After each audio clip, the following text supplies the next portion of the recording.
Okay, welcome back. Welcome to Introduction to Stable Homotopy Theory. And last time we saw a very important theorem, which is what I call stability. And that in spectra, well, actually stability is a bunch of other properties, but the most important, if we have a square,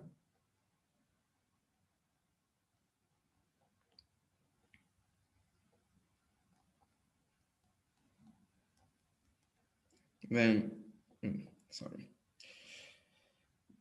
then it is a pullback square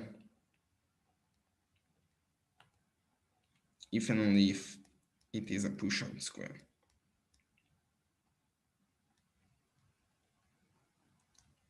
Technically speaking, stability is the existence of the zero object, the existence of pullbacks, push-outs, and this property. But this property is definitely the main ingredient. Okay. We will call such squares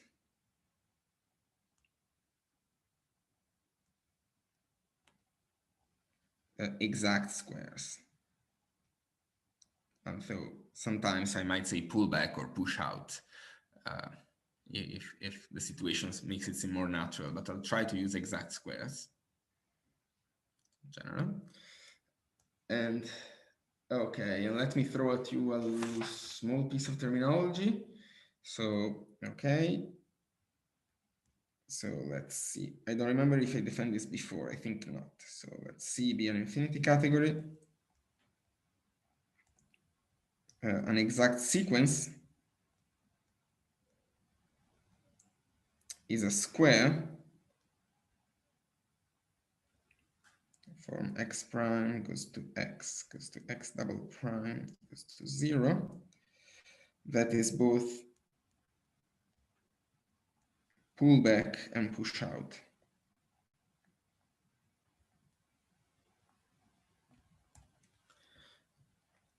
And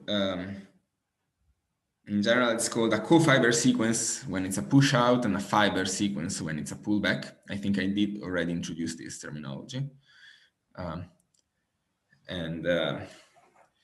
when it's both, we call it an exact sequence. And the motivation is the following example. So if C is, I don't know, the category of abelian groups, or more generally,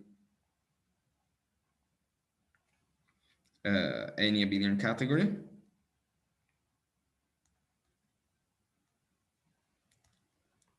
an exact sequence is exactly, pun not intended, a short exact sequence.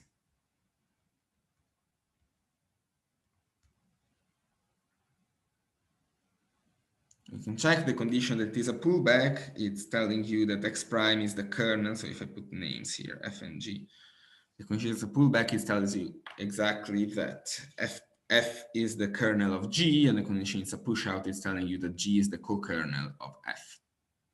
And the first isomorphism theorem does the rest. For spectra, we have a lot more exact sequences because it's a lot easier for a square to be both a pullback and a push out by the stability property that we have seen.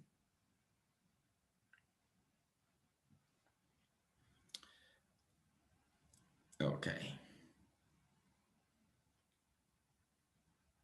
Good.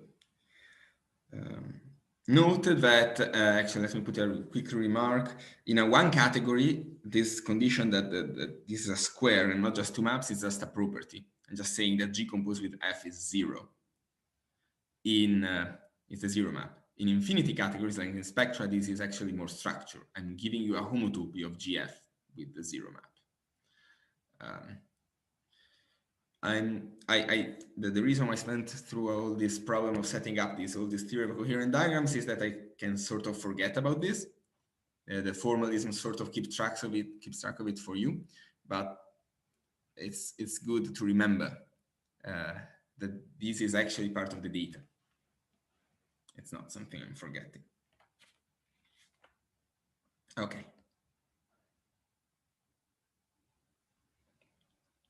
And of course, when I say if C is AB, I mean the nerve of AB, but as I mentioned before, I'm going to stop using the nerve at some point. You should have also done the exercise that's telling you that the nerve is fully faithful from categories to simple shell sets. So this is really, really not an abuse of notation. I mean, or is a painless abuse of notation at least. Okay. Questions? No. Perfect, because it's time to define the homotopy groups of a spectrum. I think that's been long enough. So if E is a spectrum, its nth homotopy group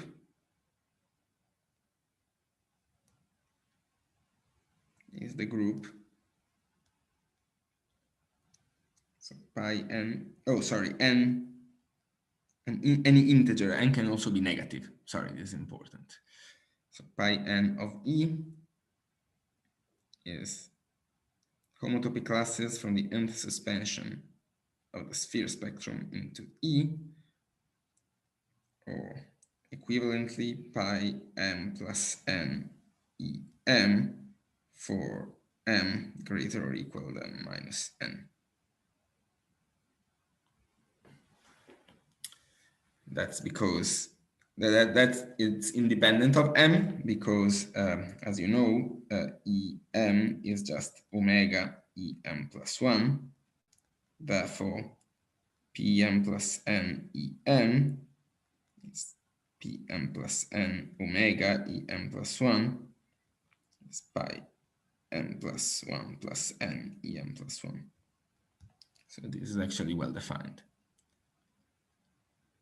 And this sphere spectrum, I'm pretty sure I defined it already, but let me just put it here. It's just the suspension spectrum of S naught, and therefore its nth suspension is just the suspension spectrum of Sn. Well, that's for n greater or equal than 0. This definition actually makes sense also for n less than 0. Because remember, we defined Sn as omega minus n for n negative. Sorry, sigma n. Sigma n minus n for n less than 0. Because we saw that sigma and omega are inverses, so this definition makes sense. And note that these are all abelian groups, because you can take m greater or equal than 2 minus n, for example.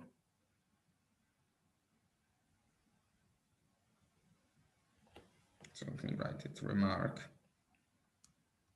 pi m e, for example, pi, say 2 e m minus 2 is an abelian group.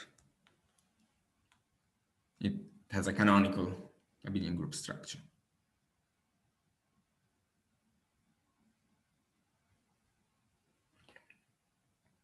And as an example, let's say pi n of the Allenberg-MacLane spectrum is 0 for n different than 0, and a for n equals 0. We saw this before because so in a moment, actually, perhaps a more conceptual way of thinking about it, but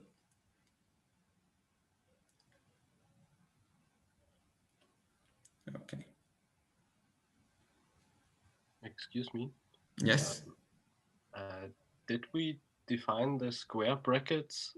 Oh, sorry. Maybe I did, maybe I didn't. I mean just the homotopy classes of maps. Sorry. I think we defined it when we defined the homotopy category. I don't remember if I introduced this notation, but I thought I did. But in any case, I just mean homotopy classes of maps.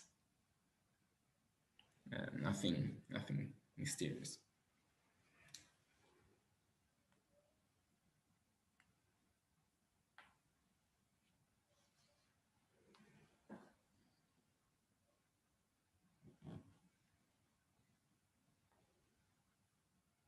And this actually comes by the universal property of the suspension spectrum.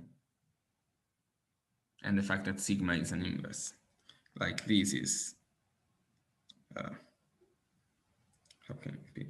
This is, if you want, this is same thing as homotopy classes from sigma m plus m to sigma m e. And then you use the universal property of the suspension spectrum. Actually, maybe I should do it more explicitly. Let me. No. Let me do it more explicitly here.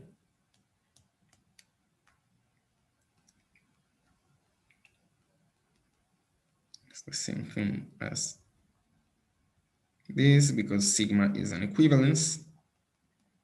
That's the same thing as pi naught maps sigma infinity Sm plus m in spectrum sigma m of E.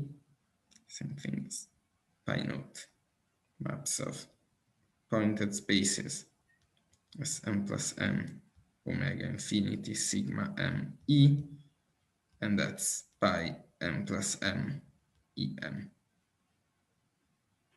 Because omega infinity sigma m E is just E. Sorry, this is just em. Is the mth space. Because sigma is given by the shift and omega takes the zeroth space. Oh yeah, let me put it.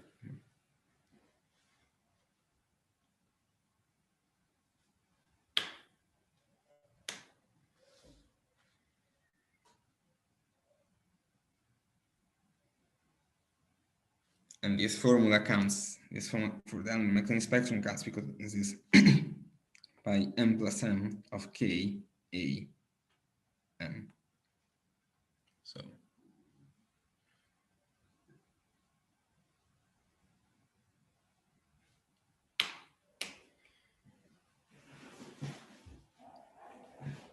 okay. Questions about this? Let me first then give you an important property, lemma, what I call the Whitehead theorem for spectra. Oh, no, wait, I need another example first. Sorry. That's because this is one of the exercises. So let X be a pointed space. Then the pi n of sigma infinity X. Well, no, I don't think it's an exercise, sorry. Is pi n, well, for n great is 0 if n is less than 0, and the stable pi n of x for n greater or equal than 0. So you can see that this is because this, remember we discussed, this guy is just pi n q x, where q was this omega infinity, sigma infinity space we discussed, and that's exactly sigma infinity x 0. And these I leave this condition here, I leave it as an exercise for you. It's not hard. It follows from Blaker's massing. Actually, that's an overkill, but it definitely follows from Blaker's mass. Oh, let's say it follows from Hurewitz, actually. It's probably easier. It's just the fact that suspension of spaces are connected. It's actually, yeah, let me put it actually, this is probably sigma y is, let me put this follows from, because p is by 0 sigma y is 0 for every y. And you, yeah, from these you can backtrack the definition and see that. But okay. Yeah, sorry, that was an important example I almost forgot. In fact, I forgot to write it in the notes. That's what I almost forgot to say it. I'll add it in the notes after the class is over. Okay.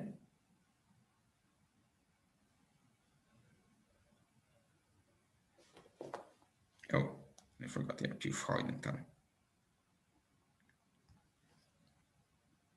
Of course, to go from unstable to stable homotopy groups, you need Freudenthal. Okay, good. Whitehead theorem. So let F from E to F be a map of spectra. Then F is an equivalence if and only if pi n of F is an isomorphism for every n in Z. Note that homotopy groups of spectra do not depend on the base point. There is no base point choice here. This is sort of smoothed out by the stability situation. So I just have one abelian group for every n in the definition. And there is no action of pi 1 on other groups or any other fancy thing like that. It's just a graded abelian group. Okay. Proof. I'll give you all the details except for one thing. So F is the datum, of Fn for every n in Z, and then homotopies like this, if you recall. And then exercise, it's enough to show that Fn has, is an equivalence for every n. The exercise is if you can find an inverse for Fn for every n, then you can also find homotopies that assemble this inverse into a map of spectra. That's not hard, it's just understanding how composition in these mapping spaces work. I mean, okay, one thing is if Fn is homotopic to the omega of Fn plus 1, then the inverse of Fn is homotopic to omega of the inverse of Fn plus 1. And you can transfer the homotopy, and then you just need to check that the compositions are indeed the identity. Also the level of homotopies. Is to choose the homotopies of the inverse carefully. But that's not what I'm most interested. I want to tell you why these Fn's are indeed equivalences. And that is because, so notice that Fn from pi star of En relative to the base point is an isomorphism for every n. But that's not enough, right? To say that this is an equivalence, because classical Whitehead needs for every base point. So you need to be a bit more careful. This implies not that Fn is an equivalence, but that Fn is an equivalence when restricted to the connected components of the base point.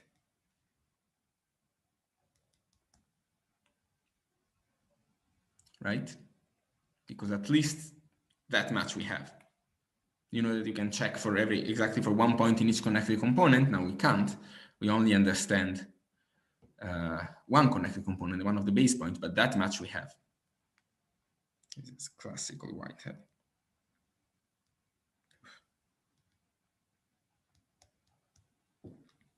But that implies that omega Fn is an equivalence. Omega Fn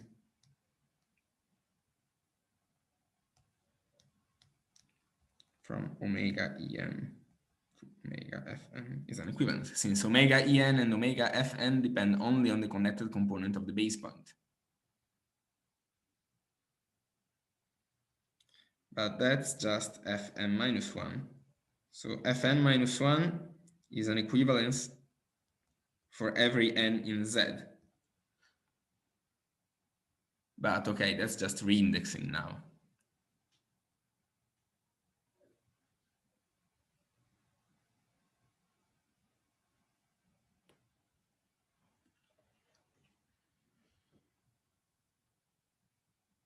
But that's what we want.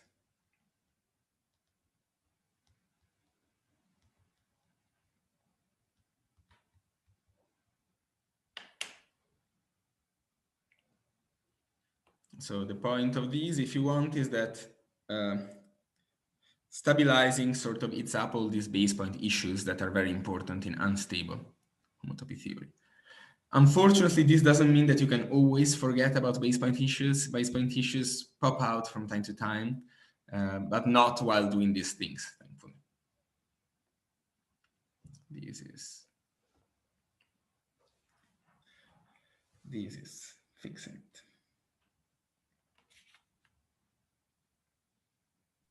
Excuse me. Fn minus 1 is not exactly equal to omega Fn, but... Okay. It is canonically homotopic, so if one is an Okay. equivalence, the other is. Yeah, sorry, I shouldn't have said equal, but I mean, there is a canonical homotopy between the two that comes with the data of F. So. Okay, thank you.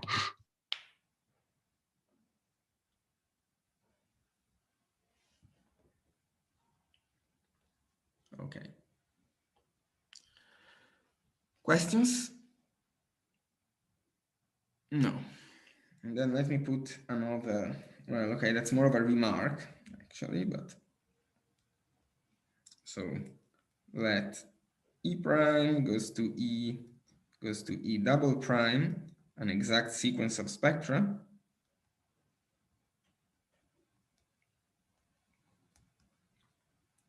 Then there exists a long exact sequence of homotopy groups.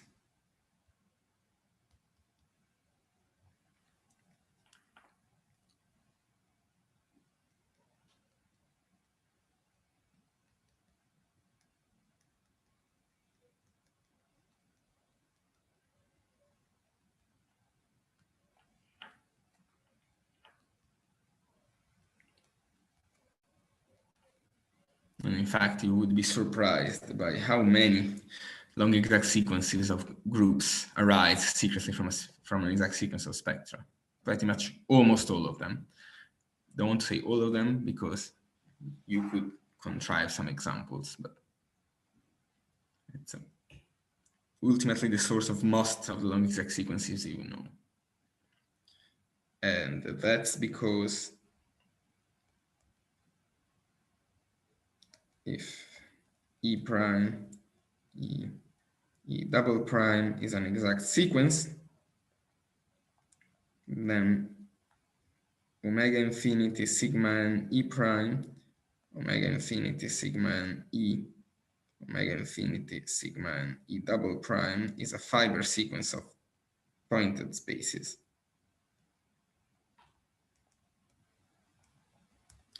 That's because, well, sigma n is an equivalence, and so preserves exact sequences, and omega infinity is a right adjoint. So preserves pullback diagram, pullback squares.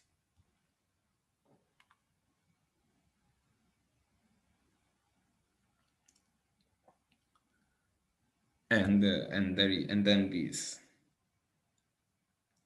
arises from the less of a fibration in homotopy that we have seen last semester.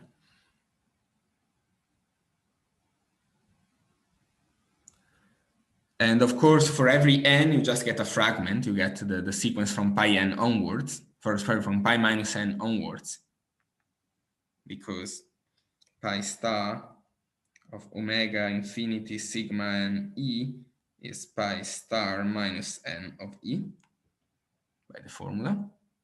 Remember, this is just En. But then you can glue together these sequences as n varies, and you get a long exact sequence for every star in Z.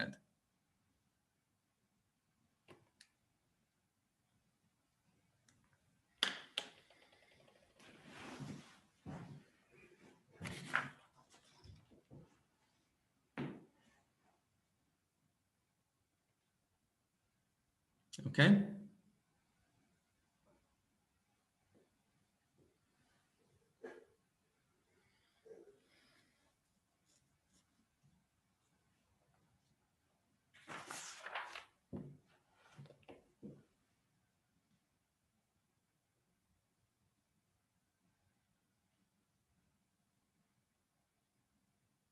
Questions?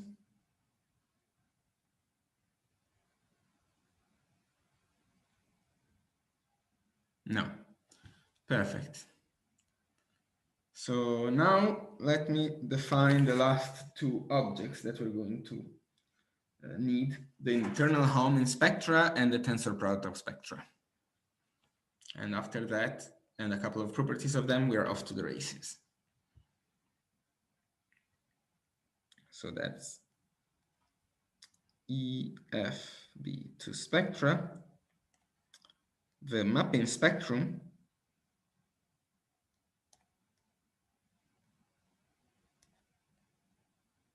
map EF into spectra is the spectrum which is given its nth space is the mapping space from E to sigma n of F,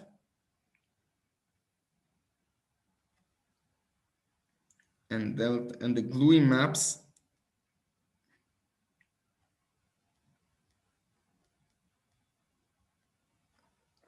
are just the equivalences E omega sigma n of F. That's because omega and sigma are inverse equivalences, and then you can move the omega out.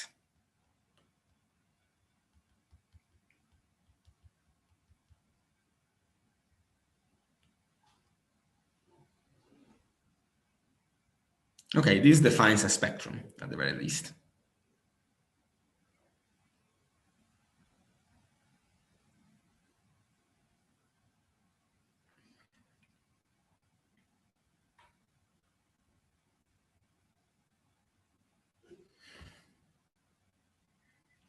And let's see a remark. So let E be a spectrum and X be a pointed space. Remember that we had a notion of, a cohomology theory associated with the spectrum, which was En of X was defined as homotopy classes of maps of pointed spaces from X to En. This bracket star, I mean homotopy classes of pointed spaces. And this is just, well, by definition, is pi naught of maps in pointed spaces from X to En. So far, I haven't done anything, but let me remark that this En is, well, equivalent or equal, depending on exactly which model you use for your suspension, to omega infinity sigma n E. Remember again, because sigma is just shifting and omega is taking the zero space.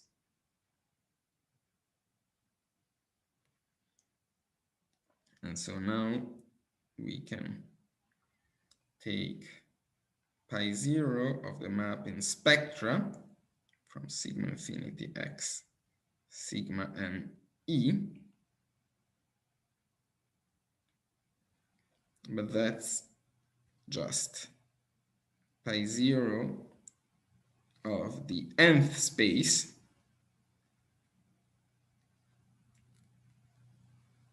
here,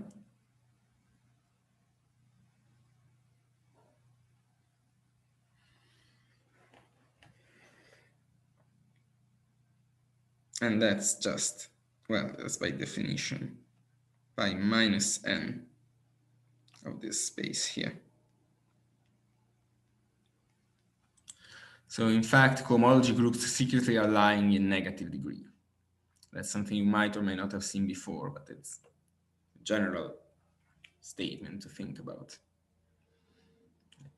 if you want.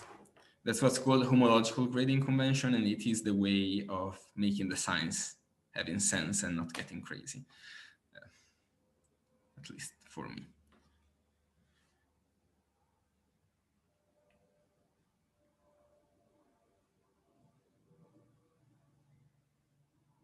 And actually, yeah, this technically proves it.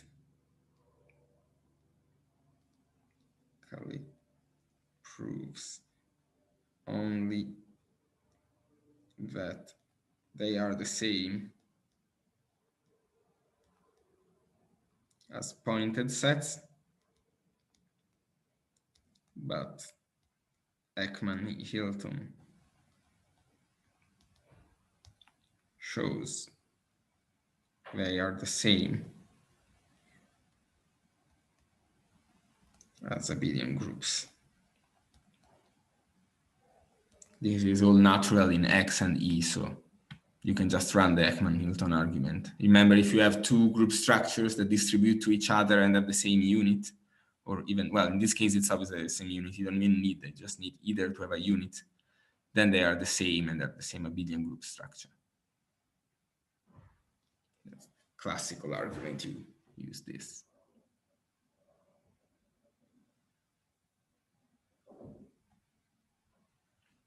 One is given by them.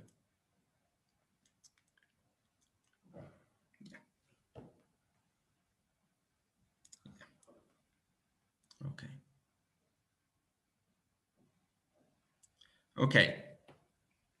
Is this clear?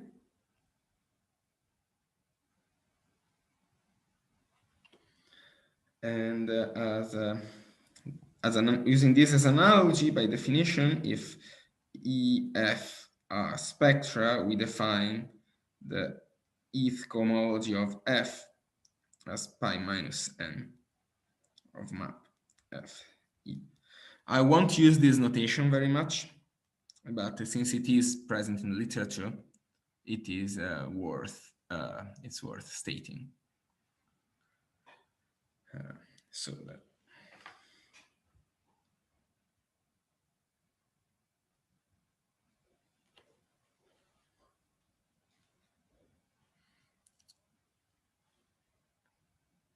Okay. And as a lemma, so suppose you have F prime goes to F double prime, exact sequence of spectra. Then we have a long exact sequence.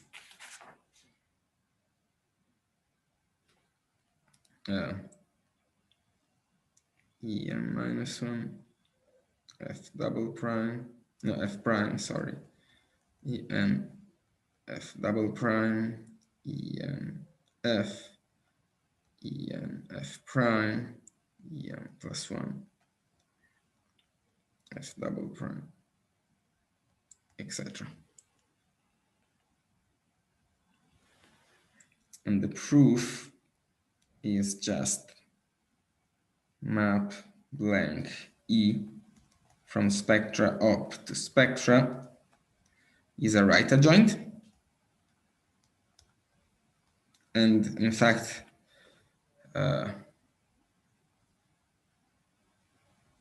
well, okay. This is, now I understand why I put it later in the notes. Okay, this is, will follow in a second. Sorry, I forgot about this. But it is a right adjoint functor, so it preserves exact squares. And so exact sequences. So you have map F double prime E, map F E, map F prime E, exact sequence. And then you take the long exact sequence in homotopy groups.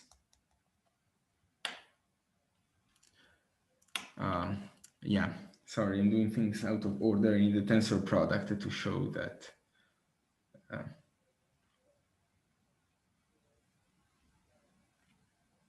it's the right adjoint to itself. But you maybe shortly explain what the difference to the category of abelian groups is, that here right adjoints immediately preserve exact sequences? If I well, in abelian groups, it's also true that right adjoints preserve short exact sequences. But that's a consequence of this partial stability that I mentioned last time. The point is that this functor is a right adjoint, so it preserves pullback squares, for example.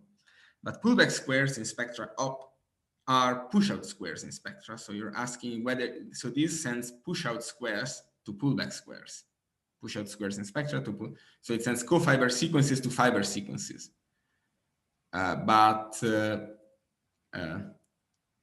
Oh, actually, there is a detail in abelian groups. You're right. There is a small detail that, in general, this doesn't preserve surjections. So, but in spectra, this magic is saying, okay, push-out squares are the same thing as exact squares, and pullback squares are the same thing as exact squares. And yeah, and so that's the magic of stability. Yeah, maybe I should emphasize this. This follows from stability. You're right. In abelian groups, you just get it. It's right exact.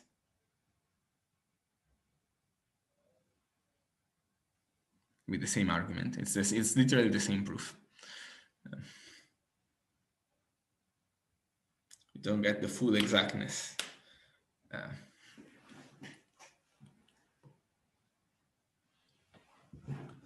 I mean, because in general, you can only say it sends push-out squares to pullback squares, but in a stable setting, these things are the same. So,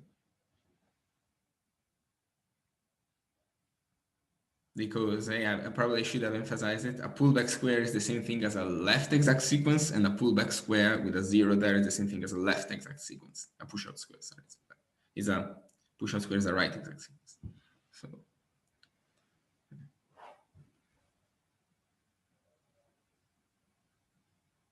But here we don't have to distinguish them. It's very magic and makes a lot of things that you wouldn't expect to work. Okay, but I have some dues to pay, and to show this right adjoint, I first have to prove the tensor product. And this is like in abelian groups, how you define the tensor product, you give generators and relations, and then you prove a universal property. And here we're going to do exactly the same. So EF spectra, the tensor product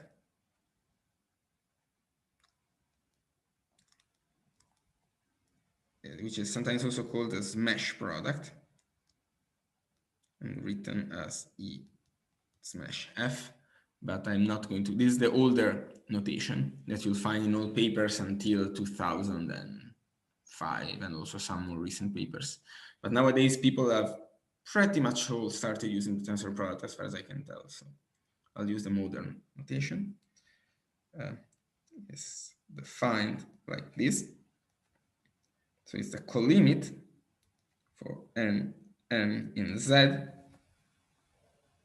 of, let me use the same notation I used last time, omega n plus n of sigma infinity en smash fm.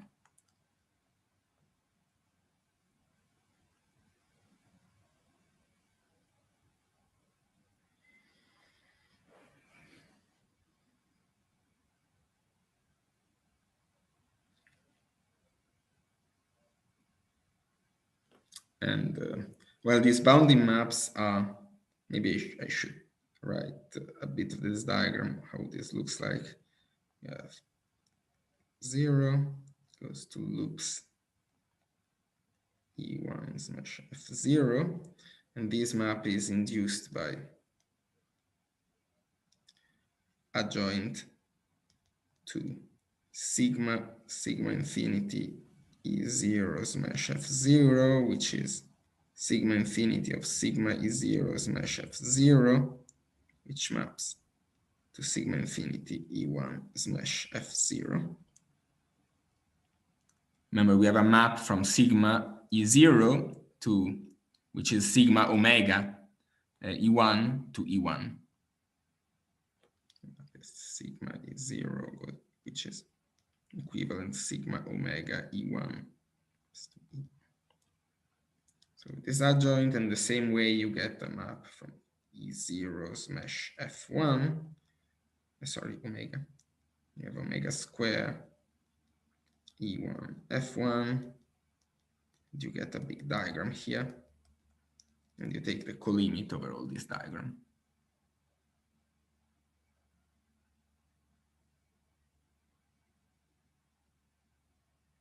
And the point is, if you look at older treatments of the mesh product, of this tensor product I'm defining, they're only able to take sequential colimits because of the limitation in technology at the time. So they have to choose a path across this and prove that this doesn't depend on the choice of the path that goes to infinity.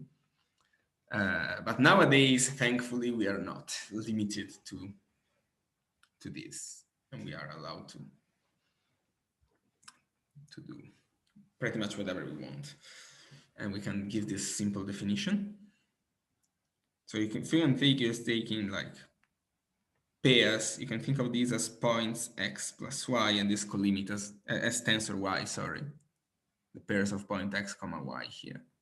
And think of this colimit as sort of putting the relationship that the tensor product interacts well with the spectral structure.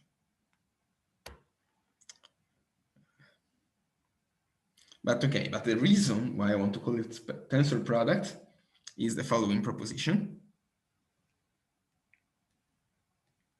which when we have 3 spectra, E, F, K spectra, then there's a natural equivalence.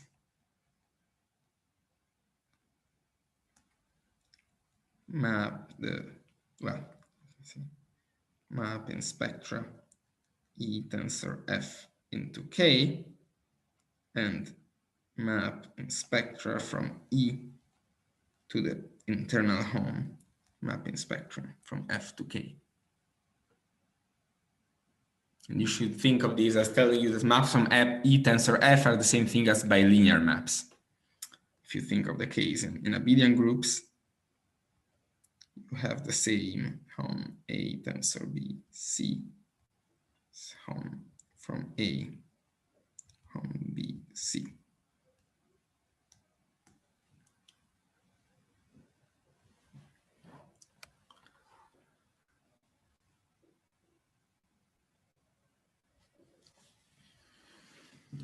And in fact, this is true also if you take the internal home on both sides. That's easy to deduce as a consequence of this. So I'm just going to prove this.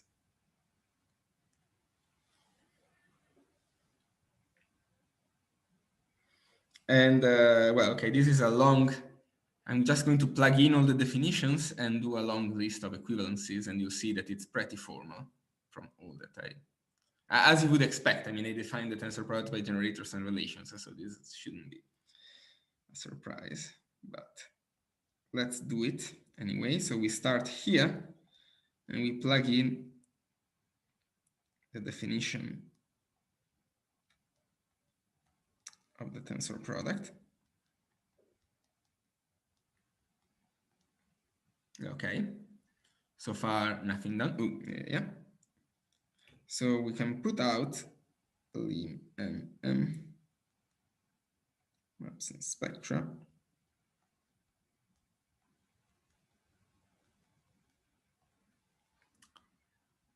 Oh, sorry, I forgot omega M plus M. That person is important. So here.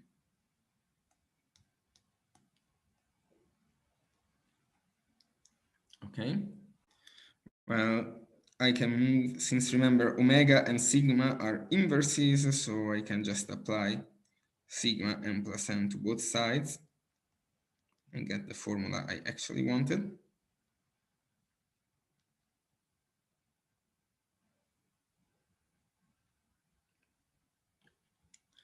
And now we can use the sigma infinity omega infinity adjunction.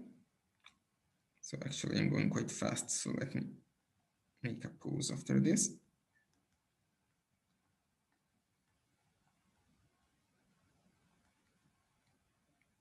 Okay. So the first step is just pulling the colimit out. The second step is just, well, omega and sigma are inverse equivalences.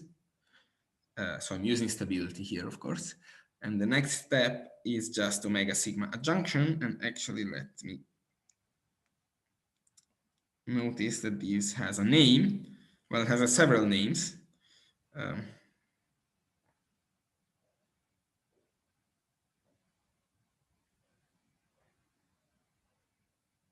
Well, okay, let me not give it the name though.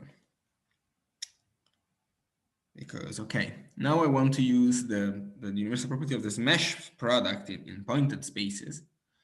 And here I get maps in pointed spaces from maps in pointed spaces from Fm omega infinity sigma m plus m. Oh no, yeah, okay. Now I know what I want.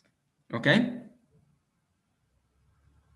Remember, a map from a mesh product is the same thing as a pointed map to the space of pointed maps. I think we discussed this. Okay? So far, so good. And now let me notice what I wanted to notice before, that this is the mth space of the spectrum sigma n k. And so if I pull in the one of the two limits,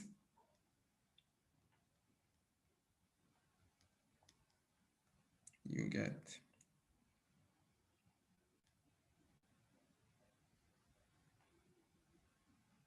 limit over m map from space star of Fm sigma n k m.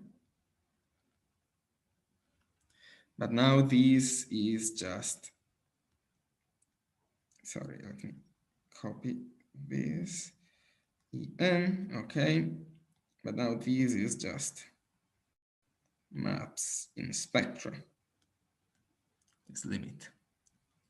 Here, so this is just maps in spectra from F to sigma and K.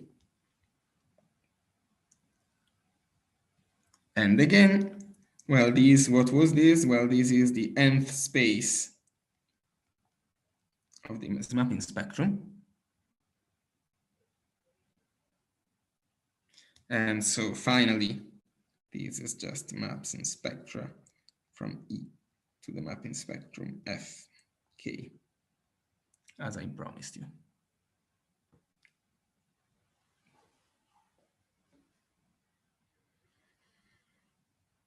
As I say, if everything looks rather a formal game here, you're not wrong. It is a formal game.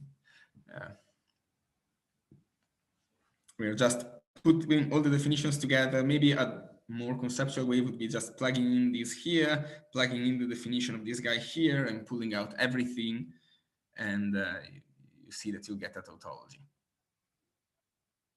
You know, everything is rigged so that this is true. But okay, let me copy these equivalents because I want to write a couple of corollaries. And it's going to be useful to paste. It's going to be useful to have it here. So as a corollary, we can take F equal the sphere, and you get that maps in spectra from E to the sphere are Yeah, okay. Let me make a remark that I should have made before. Maps from the sphere to K is just literally the spectrum K.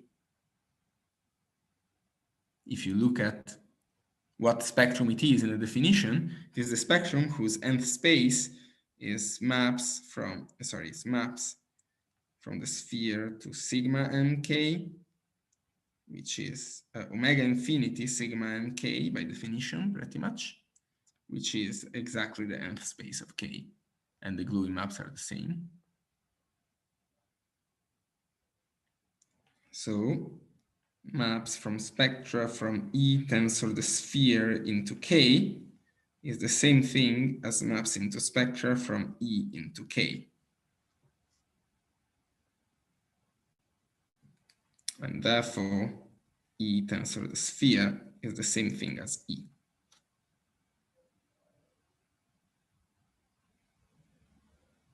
So the sphere is the unit for this symmetric modular structure. And actually, let me remark that from the definition, it is obvious that E tensor F is the same as F tensor E.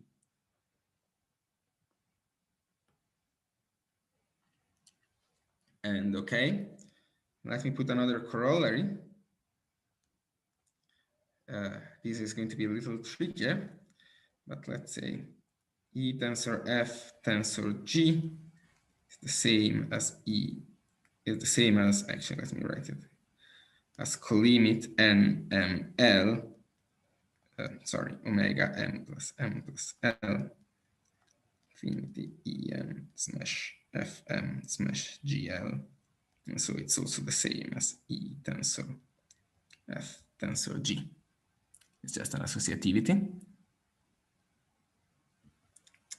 And these follows proof. Well,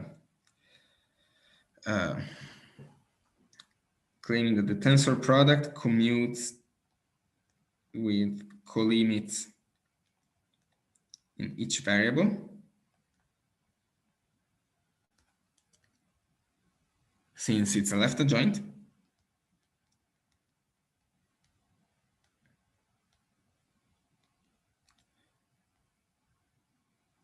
Oh, sorry. I'm doing this in the wrong order. And then plug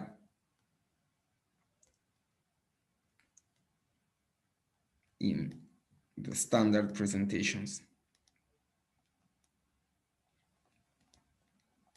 of EFG plus the next corollary. Sorry. That's bad. I should look at my notes better in which order I'm doing things.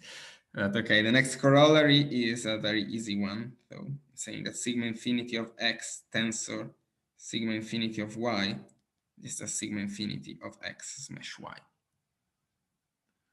Which actually follows directly from the fact that it commutes with colimits in each variable, which is why I wasn't thinking of stating it separately. But let me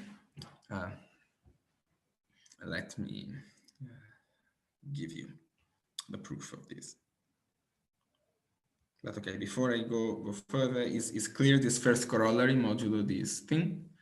You just plug in the standard presentations and you get a big colimit in N, M, and L. So actually, maybe I should spell it out. So, you know, you get colimit omega M sigma infinity E tensor the colimit M sigma infinity EM FM colimit omega L sigma infinity GL. And then, okay, the tensor product commutes with omega because it commutes with sigma and their inverse equivalences. So you can pull it all out and you get the colimit NML omega M plus L of sigma infinity En tensor sigma infinity Fm tensor sigma infinity GL. And then you apply the next corollary and the associativity for this mesh product.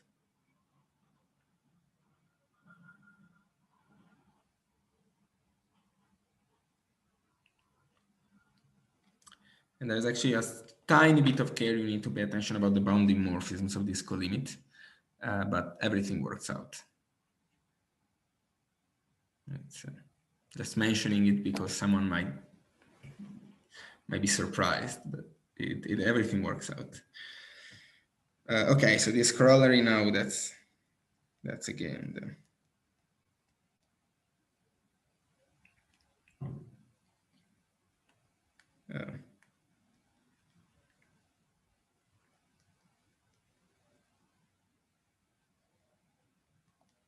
there we go. Oh yeah. Again, this is just a matter of plugging everything and see that it works. So there we have this equivalence, but then we have the sigma infinity, omega infinity.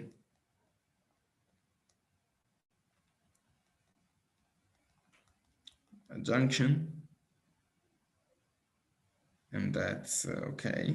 That's maps and spaces from X to maps and spectra for sigma infinity Y into E. And again, we have the adjunction.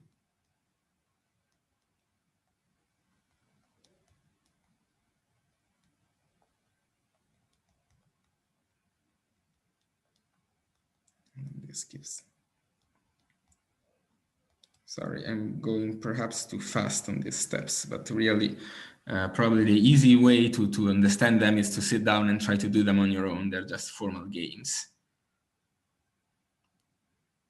You just at every step do the only possible thing you could do, and somehow you get from A to B. So the first step is our adjunction, is our home tensor adjunction. And this step is this adjunction. This is definition of map. And this is again sigma infinity adjoint omega infinity. And then this mesh map star adjunction.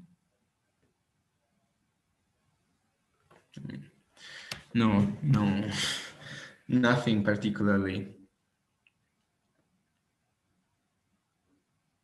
deep going on. If you've seen them for abelian groups, this is the sigma infinity. You can think of it sort of as the free abelian group. So if you've seen it for abelian groups, literally the same formal proofs work.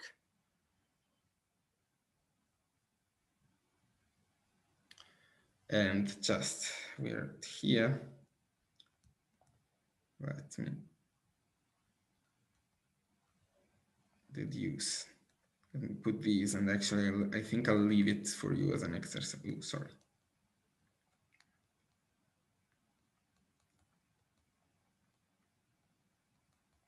Exercise, which was the adjunction property for little map that I was. It's a bit confusing because it's an adjunction between contravariant functors, which if you've never seen, it twists a little bit your head. But this is telling you that map blank G, no, sorry, map, yeah, blank G, sorry, is adjoint to mank blank G op. It's adjoint to its own functor. This is a functor from spectra op to spectra, and this is a functor from spectra to spectra op. And you take the same functor as seen as the opposite functor. It's a bit mind twisting if you've never seen it. But if you unwrap what it means exactly this. So it is indeed sorry, that's the right adjoint. Got left and right mixed up. Well, okay, even if you have practice, these things tend to happen. And okay, ultimately, this is just telling you that maps turned colimit in the first argument into limits. That's what it's saying.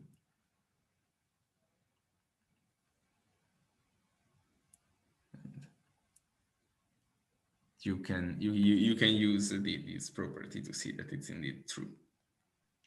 Why can't we simply we should have an adjunction with the tensor product, right? This is what we've proven above. So we do have it, yes. That's this, yeah. Why can't you use this adjunction? Is it sort of the wrong kind of the wrong direction?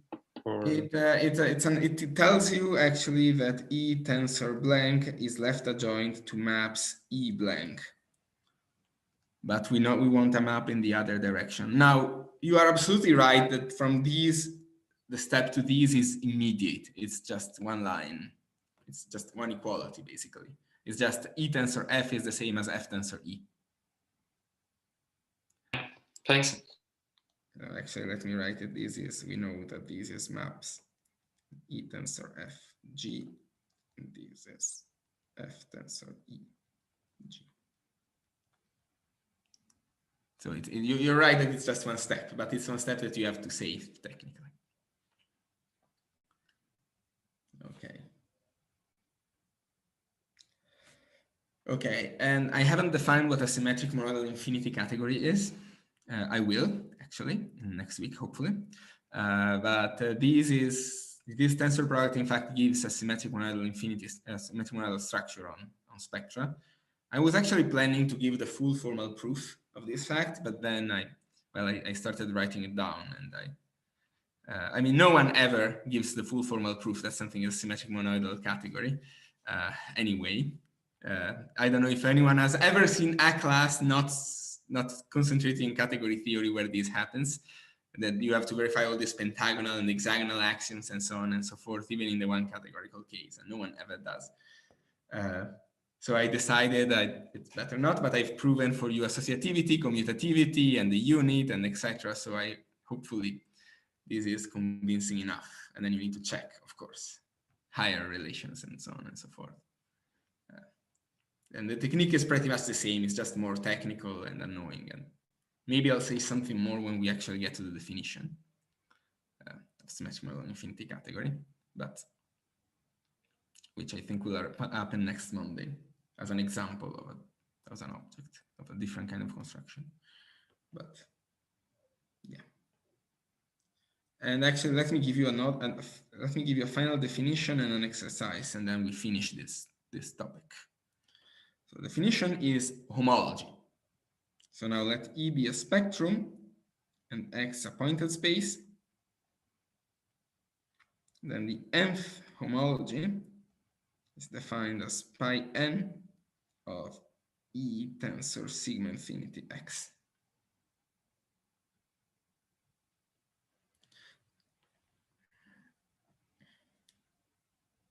And as an exercise, and E is H A,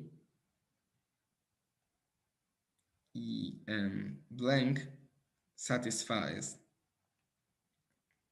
the Eilenberg-Steenrod action. Steenrod axioms. So excision and long exact sequence and coproduct and dimension in particular. So it coincides with ordinary with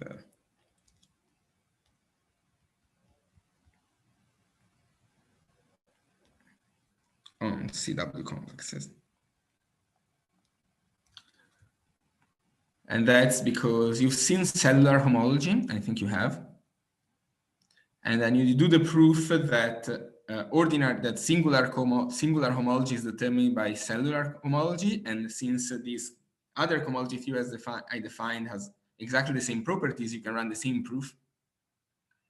And so they have to coincide because they both coincide with cellular homology. I don't know if this was done like last year, but essentially the point is every time you have the Eilenberg-Steenrod axioms, you have to have ordinary homology. It's not.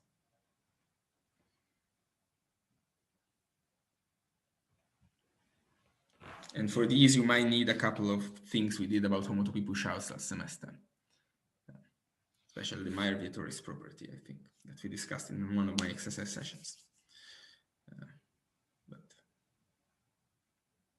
Okay, this is more to reassure you that I'm not defining weird notions of homology that were defined before.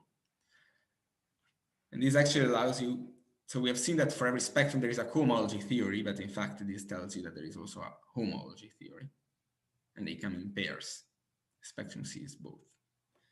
And in fact, you can see that this is just the colimit over M of pi M plus M of EM smash X. That's also perhaps an exercise, using the fact that the tensor product preserves colimits in each variable. You just plug in, actually what you're doing, you're plugging in the standard representation for E and unwrap what it means. So let me actually write it, plug in the standard presentation for E. Although this is more because sometimes you'll find this formula as a definition of the homology theory, and I wanted to tell you where it's coming from. It's not really a good way of computing homology, but it's there. Okay, and let me give you the last exercise. Oh no, let's actually not give that. It's on the notes, but I think so. Ooh, I feel like I rushed through this material, even if it was rather formal. So nothing of this should have been very surprising for you, but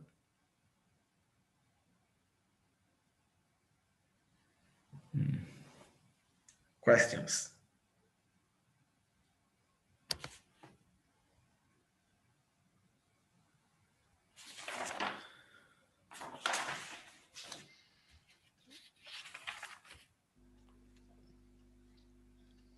Like a vague question, maybe. So you said that spectra should be thought of as a better way of a better category than abelian groups. And today it was a bit more clear, but it also seems like we have some grading here. In particular, this construction of the tensor product reminded me of the construction of the tensor product of complexes. So yes, to be completely honest, spectra should also be thought of as a better version of the derived category of abelian groups rather than the purely abelian groups.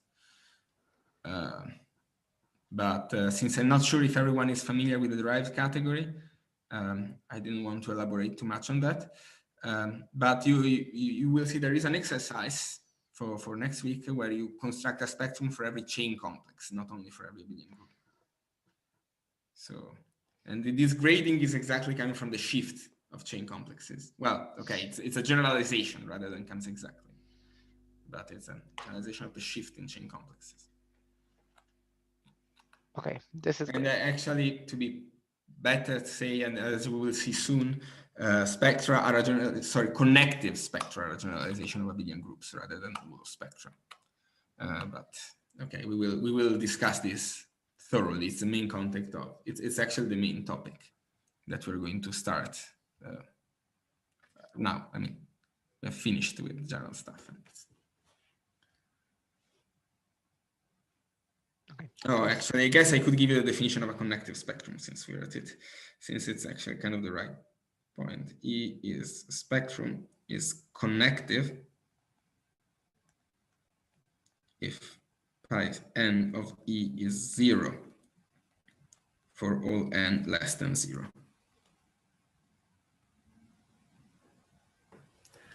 And these are actually the things that behave more like abelian groups, technically speaking. But now you're also able to shift things in negative degree using this loop functor. So you can think of them sort of like chain complexes of abelian groups somehow. But okay, we will discuss this analogy and make it precise. Very moment. Okay, and as an example, HA and sigma infinity X, and in fact, all the spectra that we have defined so far, with one exception, are connective. The mapping spectrum is the only one that we have defined which is not connective in general. You can check. Okay, I don't know if you have enough tools now, but you can check the tensor product, for example, of two connective spectra is connective, etc. So,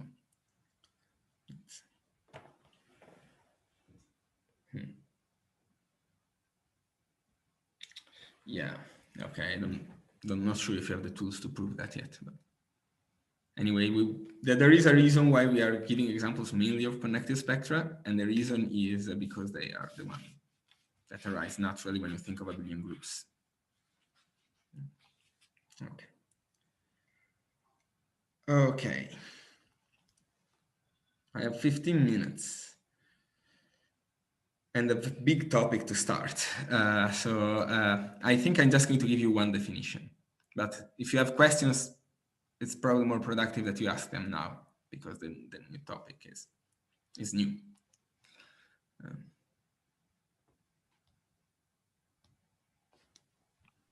You just said that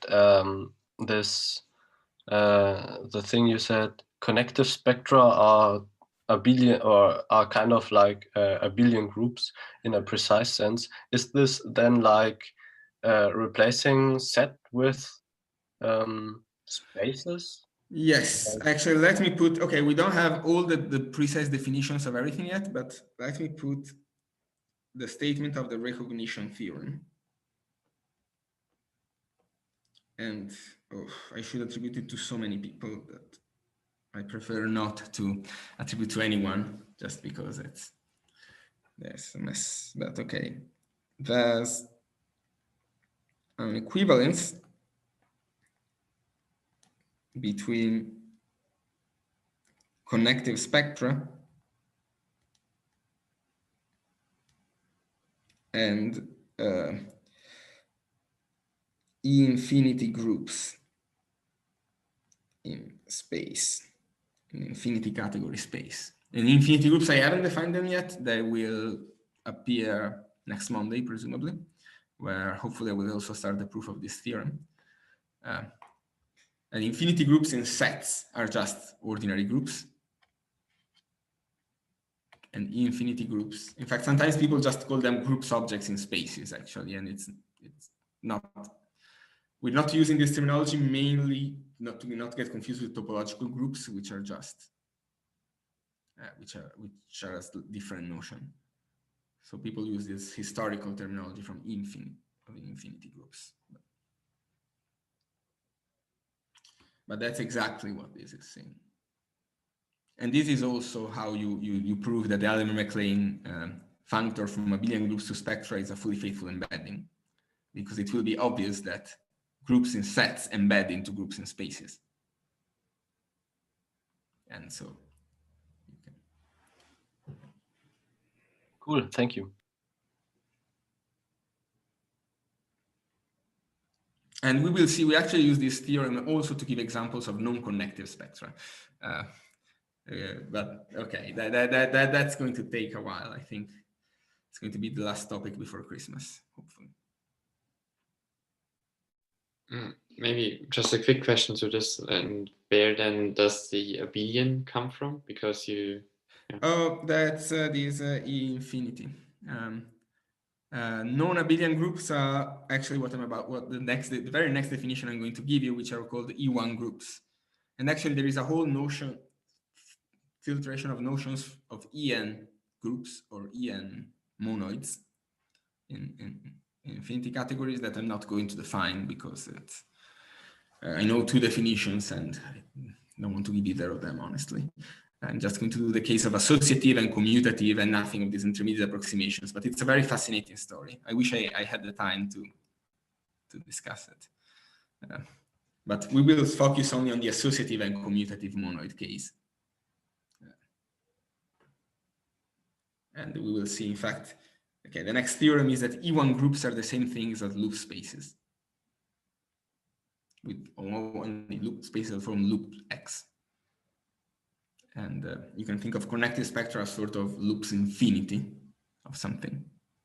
So that's where the infinity comes from. And then there is a notion of En, for which corresponds to spaces of the form loop N. which unfortunately I'm not going to have time to talk about. That okay. Since we said that, and let me give the definition of an associative monoid at least, if not of a commutative monoid. And then let's call it a day. Maybe I'll show that this recovers the classical notions for sets as a first thing next time. So, okay, so let T delta and that is a non-empty totally ordered set. Sorry, finite, so important.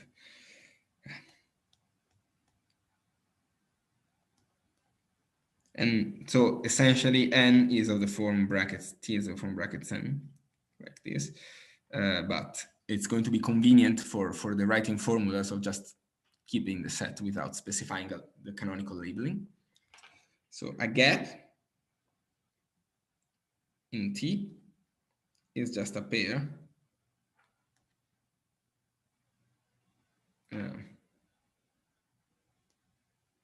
T prime of elements in T such that T is less than T prime, strictly less, so they're different, and there exists any S between T and T prime. So, for example, well, the only example that we have is T is of these objects.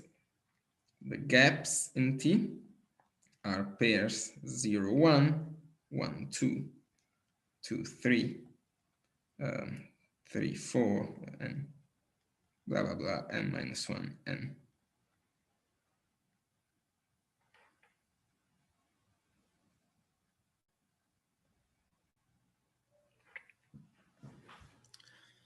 And there is a map. Yeah. So there is for any gap T, T prime, gap T, and sorry, maybe I should say gap T is the set of gaps. There is a map from 1 to T. Remember, 1 is just this 0 less than 1, sending 0 to T and 1 to T prime. Okay, so far this is just a minor bit of combinatorics. And in general, I'll write this map G of T comma T prime. And when T is brackets n, I write Gi for Gi minus 1 I. From 1 to n. And this is well defined for 1 less or equal than I less or equal than n. So why am I doing this? I'm doing this because I'm going to give you a definition, 1 second. So definition. So let C be an infinity category with finite products.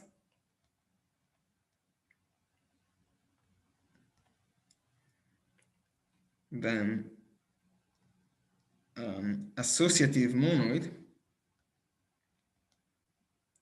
or just a monoid, in C is a functor M from delta op, so it's a simplicial object, such that for every brackets n in delta, we have this m n, and this goes to the product for I from 1 to n brackets 1 along these gi's is an equivalence.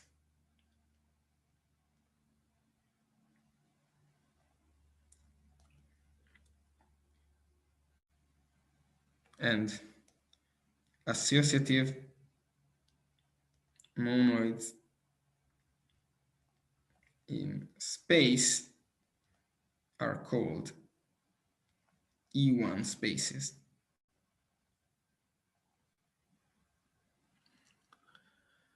And let me give you, so this might looks very abstract, so let me give you an example of what happens when C is set. And then I think I'll call it a day, and I'll continue this story next time. So example, let's see set, or in fact, any one category. But I'm going to care mainly about sets. And M, let me call it M0, an associative monoid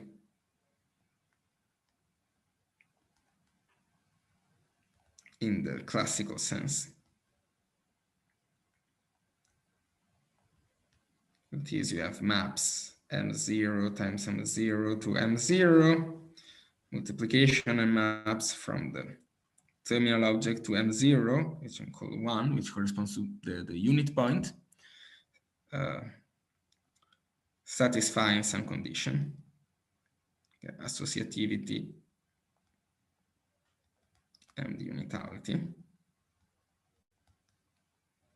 Then I'm going to build such a simplicial object. And the next time I will show that, in fact, all such simplicial objects arise in that way. And it's an equivalence of categories. So we can define M of T. This is the set of functions M from gap T into M0. So you can think of M of T as elements of your monoid, one element of your monoid for each gap in T. And so if you have a map from T to S, well, you get, I'm going to give you a map from MS to MT. And how does this work? Well, I have a function from gaps in S into M, and I have to get a functions from gaps into T into M. So how do I define it? I'm going to have to use the product in the monoid, of course, because that's what this is encoding. And so suppose I take a gap, T prime. I can look at its image, f of T prime, and this is not going to be a gap in general. There might be some elements in here. So I'm going to send it to the products of the gaps in f of T or ft primes. So I have SS primes in gap S, such that f of T is less or equal than S is less than S prime is less than ft prime and of S prime. So, okay, so that's a definition. You can check indeed it is a functor. Let's concretely, let's see what happens. What happens is that 0, well, 0 has no gaps. So it's sent just to the one object set. 1 has only one gap, and so it's sent to M0. And 2 has 2 gaps, so it's sent to M0 times M0, the first factor corresponding to 0, 1, and these corresponding to 1, 2. It's actually corresponding to 0, 1. And let's see the maps, what the maps are. So for example, you have a map. Okay, I'm going to write maps in delta, but remember that we are going to pull back things. So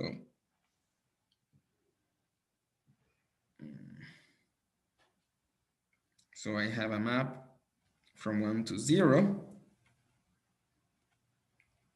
And this gives you a map from G upper star from 1-point object to M0. And this is sending this 1-point object to the empty product of element in M0. So this corresponds, G upper star is 1. Is the map that I called 1, just the inclusion of the one element. And then, for example, I have a map from 1 to 2 that sends 0 to 0 and 1 to 2. And this corresponds to the map M0 times M0. Remember, this multiplies all elements that lies inside the gap. So this is M1, M2 sent to M1 times M2. It's just a product. And okay, and for example, you can look at this diagram now. You have, let's see, ooh.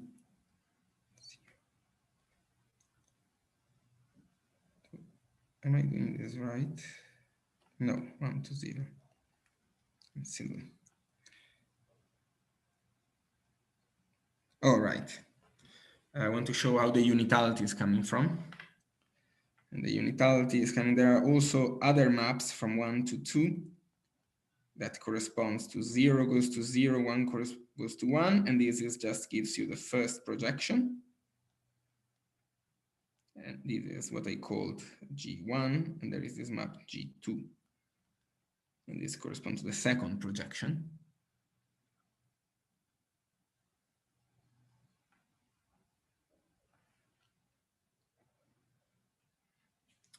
And so you have M of 2, which is, you have this commutative diagram here. And now I'll stop because I'm out of time and I don't want to overload you, but I want to finish this example. This is this G upper star here into M of 1, and this is just a multiplication.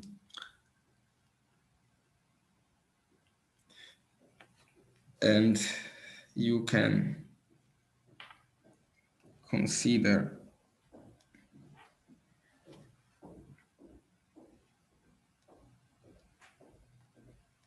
for example, the inclusion of the unit in the second object, and this is just M of 1. And here there is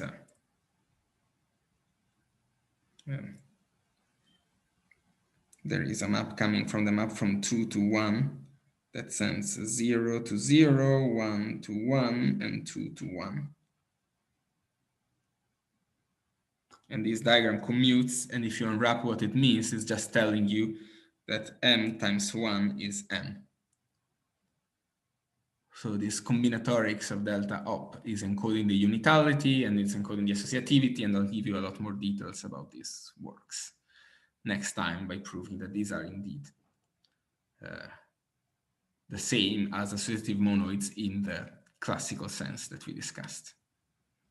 Or if you want that this functor from classical associative monoids to associative monoids in this new sense is an equivalence of categories.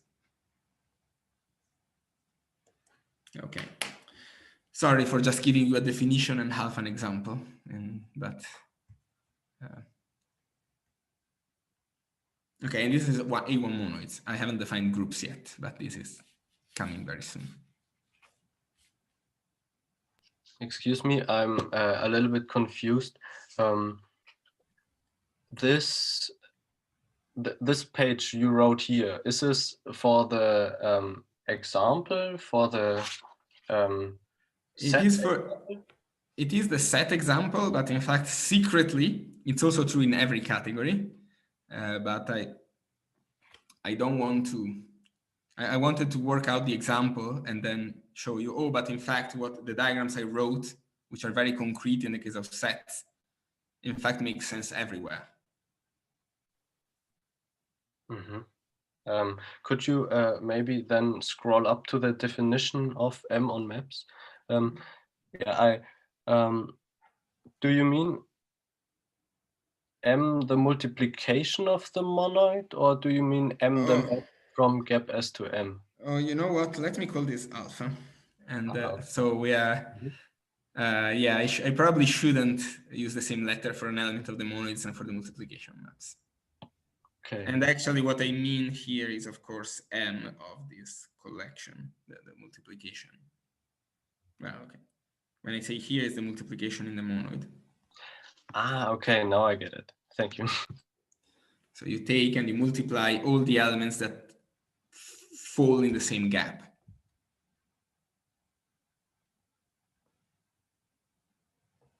But okay, I'll give a lot more details next time. And this is overkill in the case of sets, of course, but we're going to need all the compatibilities when we work with spaces.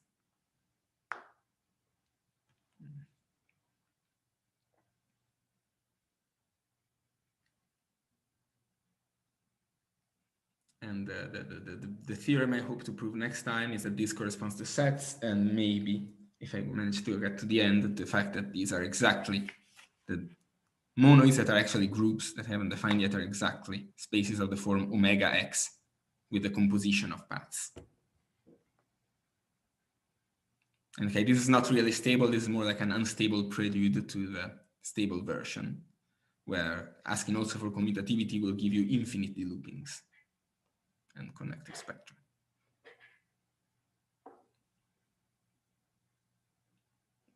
Okay. Other questions? No. Okay, so I'll give you more details about this next time. Let me stop the recording and